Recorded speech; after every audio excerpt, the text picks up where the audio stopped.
Ça, je commande pas mon t-shirt, hein. On n'en parle pas là, c'est rigolo. C'est rigolo de pas en parler, hein. Je pense.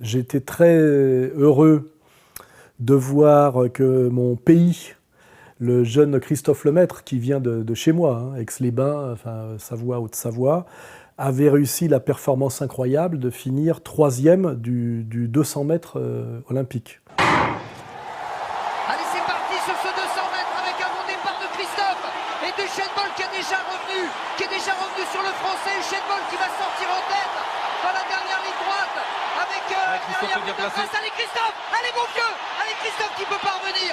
Usain Bolt, entrée de grâce. Christophe qui s'est jeté sur la ligne. Oh, Gemini le troisième, Gemini qui est troisième, je crois. 20-12 Christophe, non, troisième. Christophe Lemaître, 20 secondes et 12 centièmes. Christophe Lemaître revenu de nulle part, qui vient chercher la 6e médaille pour l'équipe de France, c'est énorme. Je vais rappeler plusieurs choses, c'est que ce jeune Savoyard est le blanc le plus rapide du monde sur 100 mètres. Hein. Là d'ailleurs c'est marrant, c'est que personne ne fait de l'antiracisme quand il s'agit finalement de valoriser les Noirs sur les performances sportives, mais c'est un fait quand même qu'il semblerait que les Noirs courent plus vite que les Blancs, puisque le jeune Lemaître est le Blanc le plus rapide du monde, en sachant qu'il court le 100 mètres au mieux en 9,92, hein, alors qu'il y en a qui descendent autour de 9,60 chez les coureurs d'origine africaine. Voilà. C'est aussi le 2e meilleur performeur blanc de l'histoire de tous les temps sur 200 mètres, derrière l'Italien Menea, qu'il ne faut pas oublier, qui courait en altitude d'ailleurs le 200 mètres en 1972, je crois, ou un truc comme ça.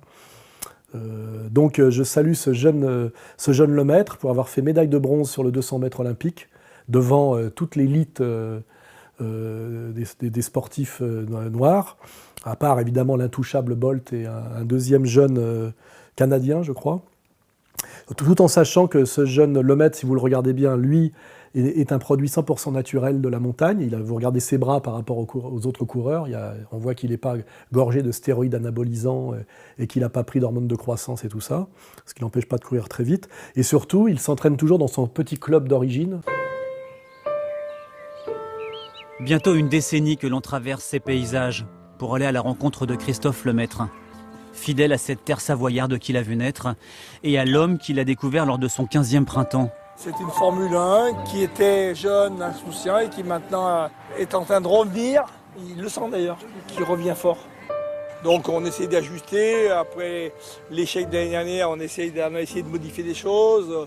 En Savoie, avec un vieil entraîneur à l'accent des montagnes. Donc c'est très émouvant parce qu'il n'est pas passé par les écoles américaines, par le dopage américain, parce qu'on parle que du dopage russe, mais pas tous les sportifs américains de haut niveau sont dopés, on le sait.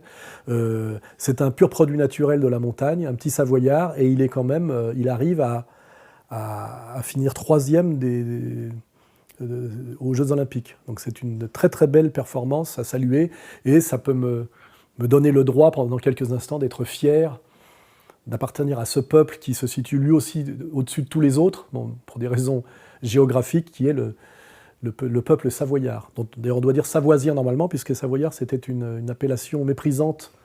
C'est comme ça qu'on appelait les ramoneurs, que les Parisiens appelaient les petits ramoneurs. Ils appelaient les savoyards, c'était méprisant. En fait, nous sommes des savoisiens, hein, il faut le savoir. Ma banlieue a des charmes que rien ne remplace. Pas bien loin, il y a des coins où chaque dimanche on se délasse. Alors justement, bien tiens, ça pourrait être l'occasion de commencer à parler d'Éric Zemmour. La France, elle est envahie, colonisée et maintenant combattue. Heureusement que nous avons aussi des jeunes issus de l'immigration c'est-à-dire de l'Afrique saharienne et subsaharienne, pour faire des médailles en sport, et notamment dans des sports très durs comme la boxe. Hein. Parce que si on pouvait compter que sur les Janson de Sailly, on n'en aurait pas ramené beaucoup. Ça, c'est une petite remarque, hein. Chacun sa spécialité. Et donc, je suis très content parce que ça fait des années que je pense qu'avec le réservoir qu'on a en banlieue de jeunes, si on avait une vraie politique de sport, on pourrait avoir des champions de sport bien plus qu'on en a. Hein. D'ailleurs, les Anglais ont terminé 2e des Jeux Olympiques cette année. Et notamment, on a des jeunes issus de l'immigration africaine qui, s'ils étaient entraînés, comme on entraîne les jeunes à Cuba, pourraient produire une élite pugilistique, notamment en amateur, incroyable. Et ça, par chance, parfois, il se passe des choses bien, ça a été fait. Cuba, c'est surtout l'occasion de perfectionner sa technique. C'est le sens du voyage d'Estelle Mosley, la compagne de Tony Yoka. Chaque jour, elle prend la leçon avec Mariano González, l'entraîneur cubain de l'équipe de France, réputé pour être l'un des meilleurs techniciens du monde.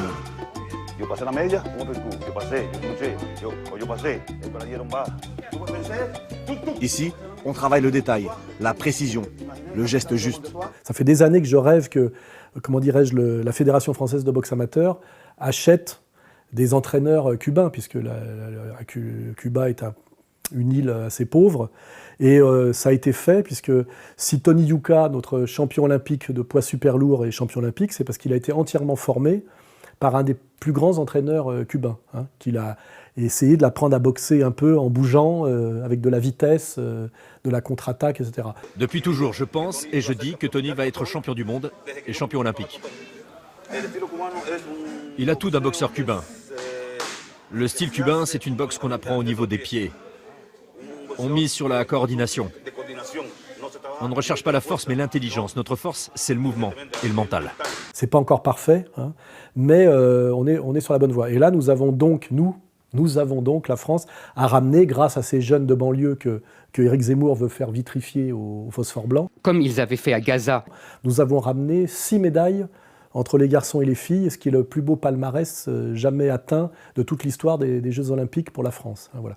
Et ce qui est très beau, c'est que ces jeunes qui ont ramené des médailles, quand on les écoute, que ce soit les garçons et les filles, ont des parcours très respectables. 8 fois championne de France, championne du monde, Sarah Ourahmoune a su conjuguer sa discipline au féminin. Après une pause de 2 ans, aujourd'hui elle a repris sa carrière avec en ligne de mire une première qualification olympique. À 32 ans, la boxeuse jongle au quotidien entre sa vie de sportive de haut niveau, son entreprise et sa fille de 18 mois. Le plus dur, c'est pas la motivation, parce que la motivation, je l'ai, c'est l'organisation. En fait, je suis fier, je suis très fier de moi parce que j'ai commencé ici. On a tous connu Chanteloup-les-Vignes parce que c'était pas une très bonne ville. On n'a jamais vraiment eu l'occasion de briller à la télé, mais aujourd'hui, voilà, de pouvoir montrer que Chanteloup-les-Vignes, c'est pas que ça. Qu'il y a, comme moi, il y a d'autres sportifs ou il y a d'autres gens qui essaient de s'en sortir dans la vie. Aujourd'hui, d'être la lumière de Chanteloup, c'est fait plaisir. C'est des jeunes issus de la couche la plus pauvre des Français souvent, mais qui ne sont pas des brutes et des abrutis. Souvent, ils sont à la fois étudiants, jeunes entrepreneurs, ils s'expriment très, très bien, ils sont en général très patriotes. C'est le travail qui paye, ça fait 3 ans qu'on travaille pour ça. Aujourd'hui, je suis là, je représente la France, c'est magnifique. Comme j'ai dit, ma plus grande fierté, c'est d'avoir pu rendre autant de monde fier et d'avoir réuni autant de monde pour un court instant. C'est ça ma plus grande fierté, une France universelle, il n'y a rien de mieux. Et notamment aussi les 2 jeunes filles qui ont fait médaille d'or et médaille d'argent, qui sont des filles qui ont fait des études supérieures. Pour Estelle Mosley, originaire de Seine-Saint-Denis, le chemin pour Rio a été long et semé d'embûches. Durant des années, la jeune fille mène une vie de banlieusarde et doit composer avec un emploi du temps démentiel. Entre ses heures de cours en école d'ingénieur, elle s'inflige 2 entraînements par jour et doit travailler de nuit dans le gardiennage pour subvenir à ses besoins. Et qui ont en plus une très belle boxe. Parce que je veux faire remarquer, c'est que comme les filles n'ont pas de la même puissance physique que les garçons, pour briller en boxe anglaise, elles sont obligées d'avoir un bagage technique de très bonne qualité. Super, c'est beau ce oui, droite-gauche encore, c'est propre. Ah, il fait même des hypercutes au corps, au visage, génial. Elle se balade, notre Française. Ouais, de belles manières, parce que c'est très propre. Regardez cette droite qui est bien passée. Et là, elle a pris le dessus, Estelle, sans hésitation. L'Italienne doute complètement. Et super, cette droite qui est bien rentrée à l'intérieur. Et petite pique, puisque nous avons un couple, c'est-à-dire que Tony Yoka et sa fiancée, bon, je ne retiens pas le nom là, je m'en excuse, sont tous les deux médailles d'or. Je fais remarquer que je trouve moi qu'elle boxe mieux que lui. Hein. Bon, ce qui s'explique, parce que c'est plus facile de boxer à 60 kg qu'à 110, mais elle a une boxe plus complète et plus pure d'un point de vue technique que lui. Et moi qui étais très réticent sur la boxe féminine pendant des années, comme l'était Jean-Claude Boutier, parce qu'au début c'était vraiment des combats de pleine face bistrot, de Myriam Lamar. Oh là là là là. C'est la même histoire qu'à Marseille. Hein. Les droites rentrent bien, elles passent bien. Je crois qu'on va pas y rester trop longtemps. Là. Parce que les... oh là là, elle en veut plus, elle en veut plus. Non, mais elle en veut plus, tellement plus. Trois droites, elle sait pas ce que c'est. Ouais, non mais il y a une chose qui est certaine. Les femmes, c'est les femmes, ça fait plein de choses. Je veux dire que la boxe c'est un truc de mec, j'y peux rien. Quand on se met des pains dans la tête, et ça fait mal. On voyait des boxeuses qui étaient courageuses mais qui boxaient très mal. Aujourd'hui en boxe amateur féminine, notamment celle qui a fait la médaille d'or contre la Française qui a fait la médaille d'argent, qui est une Anglaise, je crois, et qui, elle, est dotée d'une morphologie longiligne. Elle est très brillante techniquement. On arrive enfin à avoir des boxeuses virtuoses, sachant que la boxe amateur favorise la virtuosité, puisque c'est sur 3 rounds, même si les règles ont changé, parce qu'il n'y a plus de casque maintenant, et que c'est autorisé aux professionnels, c'est quand même sur 3 rounds. Donc quand on a que 3 rounds à tenir, on peut jouer sur la vitesse et les déplacements, hein, sachant que petit à petit, c'est la force qui se met à primer et le cadrage, parce qu'on a plus de mal à bouger. Mais donc, grâce à ces nouvelles règles, on a quand même une boxe amateur qui est devenue très intéressante, puisqu'on n'a plus de casque, et donc on a plus de frappes qu'avant, moins à la touche ultra rapide, mais quand même, comme c'est sur 3 rounds, des très belles prestations techniques basées sur la vitesse, les enchaînements et les déplacements. Donc je suis assez content pour une fois que la boxe anglaise, française, monte de niveau dans un style néo-cubain, puisque les Cubains sont les meilleurs boxeurs du monde en amateur, et que ça permette à des jeunes de cité d'émerger et à donner un modèle pour les autres, un peu autre que le football. Il y a quoi, 4-3 ans, j'étais dans mon quartier, je galérais. Aujourd'hui, je suis en finale de jeu et pouvoir justement rendre l'équipe et moi-même, pouvoir rendre autant de monde fier du travail, rendre les gens heureux pour un court moment, surtout avec ces temps-là, c'est juste magique. De retour au quartier, Sofiane Oumia assure son devoir de transmission. Ce vendredi, les enfants et les mamans de la Rennerie viennent fêter leur champion. Oppan Gangnam Style. Gangnam Style. Oppan Gangnam Style. Gangnam Style. Alors oui, quand on a vu effectivement le courage, indépendamment de la technique que demande la boxe anglaise, où on prend des coups, où on en donne et où on en prend, c'est vraiment le sport le plus difficile du monde, hein, parce que c'est comme au tennis, mais on prend les coups de raquette directement dans la gueule, il ne faut pas oublier. Un sport que j'ai trouvé grotesque, et que j'aimerais qu'on supprime des Jeux Olympiques, il faudrait presque pétitionner, c'est le taekwondo. Le taekwondo olympique, j'espère que les gens l'ont remarqué, et puis s'ils ne l'ont pas remarqué, on va mettre des extraits, est un sport grotesque.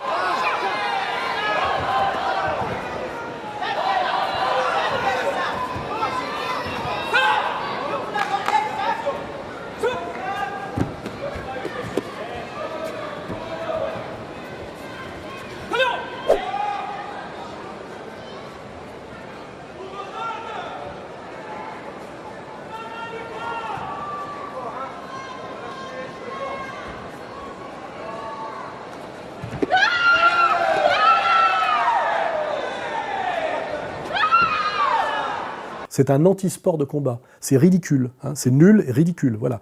Et je fais remarquer, n'importe quel champion de taekwondo qu'on nous a montré aux Jeux Olympiques face à un boxeur de boxe anglaise olympique de même poids, lui met une branlée en moins de 20 secondes. So far his chin has withstood everything, and right now he's getting to throw. As exchange. Oh, good uppercut. Hard uppercut by Golovkin. Momentarily wobbled Rubio. Now he's got him pinned against the ropes. Let's see how he varies here. Predator at work. Down goes Rubio. Touch, touch, touch.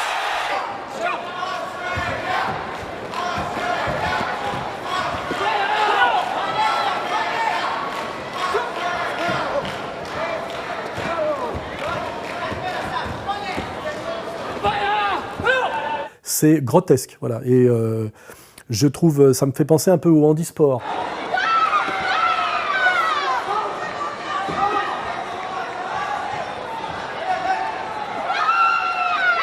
De voir les commentateurs, notamment l'inanérable Montel, je crois, ou Montiel, s'extasier devant les finalistes ou les demi-finalistes de taekwondo, notamment les françaises, là, dont une était une espèce d'obèse, les bras ballants, incapable de rien faire. Gladys, hein, qui aspire, qui voit tout venir, hein, là, un coup d'œil phénoménal, cette expérience, elle sent vraiment le taekwondo. C'est Madame Taekwondo.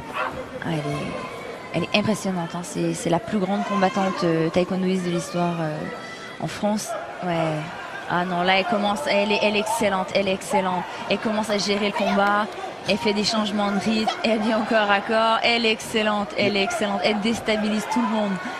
Ah, c'est génial ce qu'elle fait. C'était plus que choquant, c'est pour moi qui suis un spécialiste du sport pied-point, c'était horripilant, agaçant et déprimant. Je pense qu'il est temps qu'il y ait un sport pied-point aux Jeux Olympiques qui soit représenté, parce qu'il n'y en a pas, mais il ne faut surtout pas que ce soit le taekwondo et encore moins le taekwondo olympique. Je rappelle que le taekwondo c'est imposé aux Jeux Olympiques à cause des Jeux Olympiques de Séoul.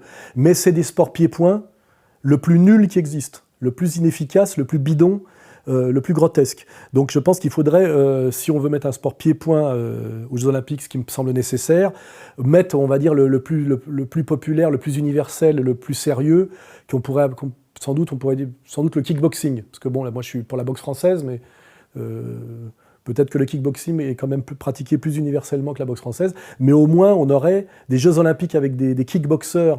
On aurait des combats de très haut niveau et du vrai pugilat pied-point. Myślę, że Sauber powinien spróbować dojść do klinczu i także spróbować przestawić. Ja myślę, że możemy się tego spodziewać niebawem.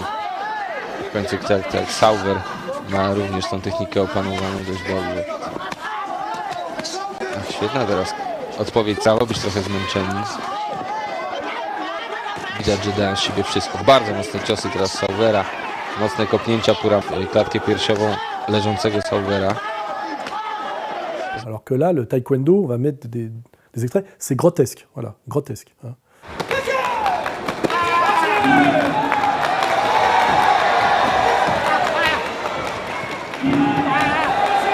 De bloquer la jambe avant et de prendre le timing pour revenir. Et ah, c'était magnifique.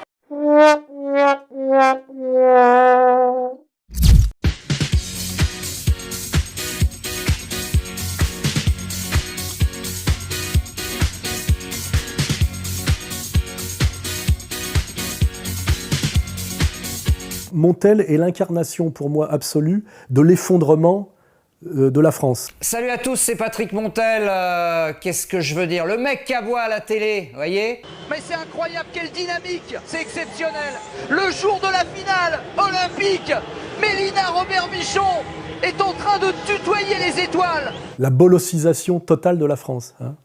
Voilà. C'est-à-dire que c'est la destruction de l'intelligence et même de la virilité par les droits de l'homme. Hein. Les droits de l'homme jusqu'à la lie et jusqu'à l'absurde. Oh là là, la pauvre.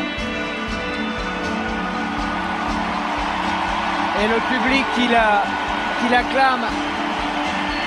Ouais, c'est un moment difficile parce qu'il pleut. Et il va pas renoncer pour autant, il va aller jusqu'au bout. Ouais, c'est incroyable, cette image-là de Marcia Maltzar restera très très longtemps gravée dans nos mémoires. Je rappelle que les Jeux Olympiques, qui ont été dans l'ère moderne voulus et promus par Pierre de Coubertin, sont quelque chose d'éminemment de droite. C'est l'exaltation du nationalisme et de la nation et du droit du plus fort et de la hiérarchie par la domination physique. Hein. Donc d'avoir pour commenter ces prestations éminemment de droite en réalité, je ne vais pas même faire remarquer qu'aujourd'hui, selon les critères actuels et Montiel ou Montel, il s'appelle Montelien, Pierre de Coubertin serait un type d'extrême droite. Hein. Les trois critiques majeures qui sont adressées à Pierre de Coubertin, c'est son aristocratisme en quelque sorte, son élitisme, et puis dans les années 1930, dès lors que Hitler décide d'organiser les Jeux de Berlin, son penchant pour ces Jeux de Berlin qu'il veut défendre à tout prix. Hitler a versé un chèque en son nom, voilà, les nazis l'ont couvert d'honneur. Après, on lui reproche aussi sa misogynie. mais par puritanisme, il ne veut pas que les femmes soient dans le stade, d'une part, et puis son projet, c'est de fabriquer l'athlète mâle individuel, le struggle for lifer. Voilà. Et puis la troisième critique qui lui est adressée, c'est d'être un colonialiste. Effectivement, il appartient au lobby colonial. Il serait à la droite de Jean-Marie Le Pen. Et pour commander tout ça, nous avons un espèce de type qui sort les propos les plus lénifiants, les plus insipides et les plus pénibles qu'on puisse entendre. Yoann Diniz est écroulé là, est écroulé sur la chaussée, il se passe quelque chose de terrible cette image. Oh là là là là, c'est terrible cette image, Yoann Diniz a dépassé les limites du corps humain, on va le revoir là. Qui eût cru un jour que Renaud pleurerait toutes les larmes de son corps sur un podium olympique. Ces larmes de Renaud qui sont aussi eh bien, la preuve qu'il y a une humanité profonde en chacun d'entre nous. Avec en plus une tête, quand on le regarde, qui ferait passer Bourvil pour un méchant général SS. Vous voyez, tellement il a la tronche de ce qu'il raconte. Et moi, quand je me dis que c'est ça le commentaire obligatoire et que c'est ça le journalisme français, notamment sur le sport, il ne faut pas s'étonner effectivement qu'on ait des problèmes pour gérer les banlieues. Vous nous laissez bosser, d'accord? Vous nous laissez bosser, ok? D'accord? Tu me laisses bosser. Moi, partout où j'ai été dans le monde, on m'a laissé bosser. Vous allez me laisser bosser? Faut savoir s'exprimer, mon ami, dans la vie. Quand on est journaliste, faut garder son sang-froid. Toi, t'es même pas... Écoute, t'as même pas fait un pas devant nous, mon pote. T'as même pas fait un pas devant nous, t'es parti dans une allégation de merde. Donc autant j'apprécie les commentaires de Diagana, qui sont des commentaires techniques. C'est très intéressant les stratégies d'entraînement, il y a la gestion du temps, parce qu'effectivement on ne peut pas passer autant de temps que chaque spécialiste passe pour chaque épreuve. Donc c'est une épreuve en soi, le décathlon, il faut concevoir l'entraînement de cette façon-là. Et puis ce sont les différentes filières physiologiques qu'il faut travailler. Aussi, alors principalement l'explosivité, la vitesse, le 1500 il ne travaille pas beaucoup, le 400 un peu, et puis tout se construit sur la technique et sur l'explosivité pour le 100 mètres, le 110, la longueur notamment. Autant je respecte les commentaires de Diagana, autant Montel, faudrait vraiment le virer, c'est insupportable, et le mettre peut-être à Canal+, ou à Street Press, je sais pas, mais c'est insupportable. J'adorerais rapper parce que c'est la même chose que le commentaire, tu vois. Oui, il y a un débit, tu sais, il y a du rythme. Ben, il y a la cadence, tu vois. Ouais.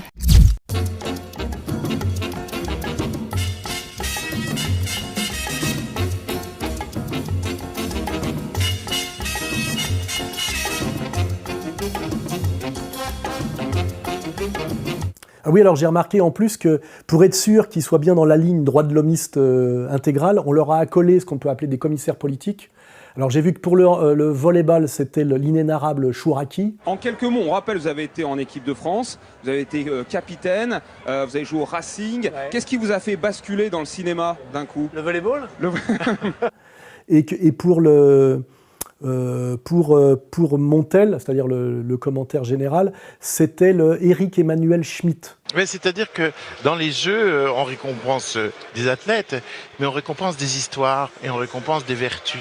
Et là, on avait vraiment l'impression que pour être sûr que les journalistes soient tous sur la ligne Montel, il fallait en plus un commissaire politique islamo-tapette. Hier, comme aujourd'hui, le public brésilien s'est laissé, à mon avis, aller à confondre le patriotisme et le chauvinisme. Le patriotisme, c'est l'amour des siens. Le chauvinisme, c'est la haine des autres. C'est une confusion absolue et je crois que les Brésiliens ont beaucoup à apprendre de l'olympisme. Et nous aussi, les Français, en ce moment, on a beaucoup à apprendre là-dedans parce que je pense qu'on confond beaucoup aussi, par les temps qui courent, le patriotisme et le chauvinisme. Éric Emmanuel Schmitt arrivait à faire de la surenchère droit de l'homiste niaise sur les propos de Montel qui était déjà ce que Céline et Audiard appelaient une synthèse. Et donc l'esprit sportif, c'est surtout savoir perdre et garder cette élégance, cette joie, cet humour. Il faut savoir perdre pour gagner un jour. Moi j'ai envie de créer une nouvelle discipline aux Jeux Olympiques, la discipline de l'esprit sportif, et on lui donne la médaille d'or. Voilà, donc je ne sais pas s'il faut avoir une lecture zémorienne de ces nouveaux commissaires politiques qu'on adjoint à nos commentateurs sportifs, mais je vais faire remarquer quand même que selon moi, pour commenter les Jeux Olympiques, on n'a pas besoin spécialement d'Elie Chouraki ou de Éric Emmanuel Schmitt. Hein. L'un ayant une casquette et l'autre ayant les deux casquettes des communautés de lumière dont il faut être originaire pour pouvoir trôner dans les médias. Voilà.